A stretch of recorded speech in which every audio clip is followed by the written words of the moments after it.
There's Something Wrong with My Daughter. A story written by New to Town Jam.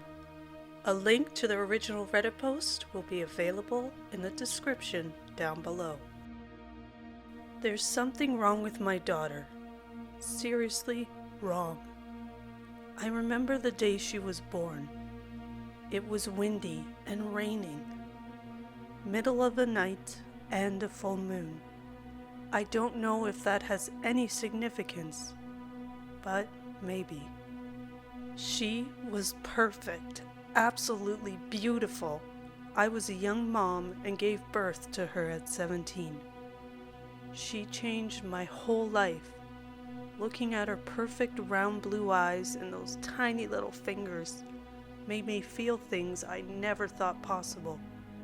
I really did love her. She didn't cry when she was born, just stayed serene and relaxed. I panicked at first, but the hospital staff assured me she was healthy and breathing. I couldn't believe my luck. A perfect, quiet baby. I couldn't have been more wrong. I first noticed it when she was a week old. The fact that she hadn't cried once. She just cooed and gurgled, but no crying or screaming. It started to really freak me out. What if something was wrong with my perfect baby? But health visitors assured me she was fine, even calling her the happiest baby they had ever seen. But I knew she wasn't happy. I can't explain it. I just knew. Whenever I picked her up or tried to cuddle her, I could feel any part of me that touched her tingle. It wasn't a pleasant tingle, more like pins and needles, painful and paralyzing. I stopped picking her up altogether, pretty fast. I lived with my mom at the time. My daughter's dad was a teenager who had very little interest as soon as I became pregnant. I felt so alone. My mom kept telling me I was doing a bad job, that I should be more loving, pick her up more, cuddle her, sing to her. I didn't even want to look at her. People did everything they could to make me feel like there was something wrong with me. Friends came over to meet her and couldn't understand why I didn't want to feed her or be close to her in any way. They all told me to go and get help, but they didn't understand. My baby hated me. I was out walking with her once, when she was about 6 months old, and a car driving alongside us lost control, mounted the curb, and knocked me over. The driver hit a tree and a stop sign in the process, but the pram was left exactly where it was. Not a scratch and no crying. Any normal baby would have cried. When I was laid in the ambulance, the paramedic brought her to see me. She must have thought I'd be comforted to see my daughter was unharmed. I wasn't, and I swear that I could see a smile in her tiny eyes, like she was happy to see me hurt. When I told my mom how I felt, she told me I was crazy. Just like everyone else, she thought the problem was with me and me alone. I know how it all sounds, and I really tried to get better. I took antidepressants that the doctor prescribed and went to groups, listened to women much older than me complain that they couldn't bond with their kids. I didn't feel like that. I felt scared of her, like she wasn't even mine to begin with, just here to make my life miserable. Then, when she started walking and talking, she started young, about 18 months old. That's when other people started to notice what I had her whole life. The first bad incident was thankfully not with me. Her dad had decided to take a sudden interest in her life. I think this had been prompted by his mother, but I was grateful for the break, and she went to stay at his for the night. It was bliss. My room, without her in it, felt lighter, like a real darkness had been lifted. and I could be myself again. I relaxed, watched a movie, and ate snacks until I got a phone call around 2 a.m. Apparently, he had made up her bed next to his and tried to play with her toys with her. In the evening, she wasn't particularly interested, but he thought because she didn't know him very well. She was being shy.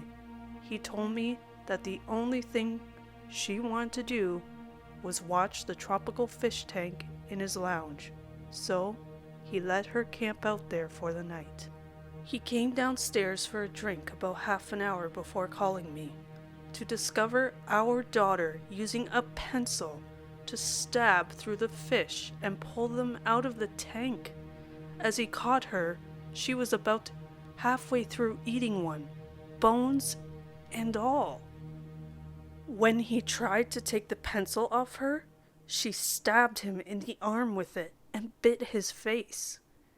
He had visible marks across his face considering she was so small and had only just cut her baby teeth. It should have been physically impossible for her to do so much damage. But she did it. And still, my mum insisted it was my fault. Her behavior was due to my non-maternal nature, and she only acted out because I left her with a practical stranger.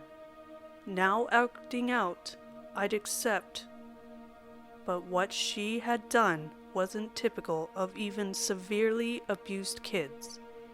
Even if I had emotionally neglected her, how did she not choke on the little fish bones? Why was she so violent?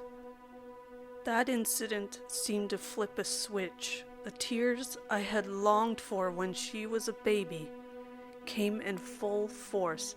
Tantrums that could start a tornado. She would trash the house, always when my mom was out. She knew how to make me look crazy.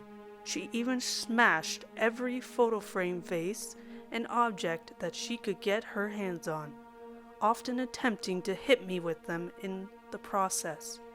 Her strength was remarkable. I swear my mom thought I did it. She hit me, pulled my hair, and told me she hated me every day. That hurts coming from someone who can't say much else. Come to think of it, I don't think I've ever once heard her say she loves me. I was at a complete loss. I took her to the doctors, and she behaved impeccably. She was an angel for my mother. I had no idea what to do. It continued for months. Then she turned 2 and hit what should have been the terrible 2s. But she calmed down. The tantrums stopped, and her language skills got better. Much better than any 2-year-old I've met. She started to make up imaginary friends. This was another thing that my mom insisted was normal, but there was something different about her imaginary friends. I could actually hear them. They just left when other people were there. There were 3. Lucy was a little girl a bit older than her who enjoyed helping her wreck things. My daughter described her as dirty, with big curly hair. Her voice was sweet and mischievous. She sounded like a normal little girl. I'd hear my daughter playing with Lucy in her room and generally feel safe. Kelly didn't make me feel half as safe. She was older. My daughter said she was old like Nana and wore a dark dress. I heard her for the first time while I was in the kitchen, and she was in the lounge. An older woman's voice telling my tiny daughter that she didn't need a mummy telling her what to do. I tried to answer the voice a few times, but she always ignored me. She spoke in a malicious whisper whenever Kelly was around. I was terrified. The 3rd was by far the worst of all. His name was Elgar, and she said he was a monster, with black eyes, spikes, and a black hat. Elgar never spoke properly, just made a series of noises. My daughter was the most difficult to deal with when she was playing with Elgar. Her dad's fish tank wasn't the only time I found her eating things alive. When Elgar was around, I would often find her stuffing bugs into her mouth.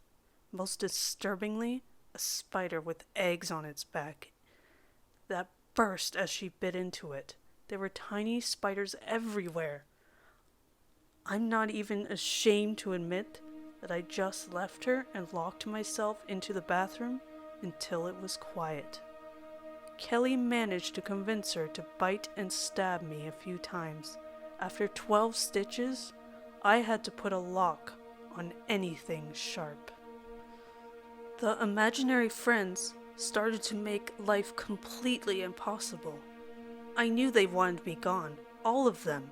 Even Lucy always wanted to cause trouble. I lived like it for an entire year, genuinely scared for my life every hour I spent with my 2-year-old. When her 3rd birthday rolled around, I was at the end of my tether. I was exhausted, defeated, and pretty destroyed. I was 20 years old and never pictured my life like that. My mom decided to throw her a party. My own mom pretty much hated me by this stage. She never saw what I saw. Her grandbaby was never anything but a perfect angel in her eyes. She tried so hard to parent on my behalf, to give her everything she thought she deserved. It was windy, just like the day she was born. There were loads of kids from the local area running around the garden. My mom put a little pink bow in my daughter's hair. She looked kind of cute, for a monster, anyway. I don't know what happened. Maybe Elgar came to the party. Maybe she's just evil. Either way, the party went badly. Another kid grabbed hold of a doll she was playing with, and my daughter went mad. She smacked the little boy to the ground and bit him furiously. His parents were screaming at me, and my mom was shouting at them to control their child. Mom grabbed my daughter and tried to wrench her off the other child. He was covered in blood and bite marks. By this stage, she attacked my mom, her grandma, so violently that she fell and hit her head on the concrete garden steps. My mom died that day, all because of that monster I spawned in my womb. When I told her Nana had gone to heaven, she told me that wasn't where I was going. When she hurt me bad enough that I stopped, it made me feel sick. And that brings me to tonight. It's been 6 weeks since my mother died, and there's nothing that stops her evil now. No one left visiting that she would bother to hide her nature in front of. Kelly's been really hammering in the kill her message for the last 3 days, and I've spent 2 of them locked in my bedroom, peeing in a bucket to avoid my 3-year-old daughter. I'm desperate now. I have no one else to turn to. And I heard her tell Kelly, "Today's the day," earlier. Elgar has been breathing heavily by the door for the last 2 hours. Oh God, she's just started knocking.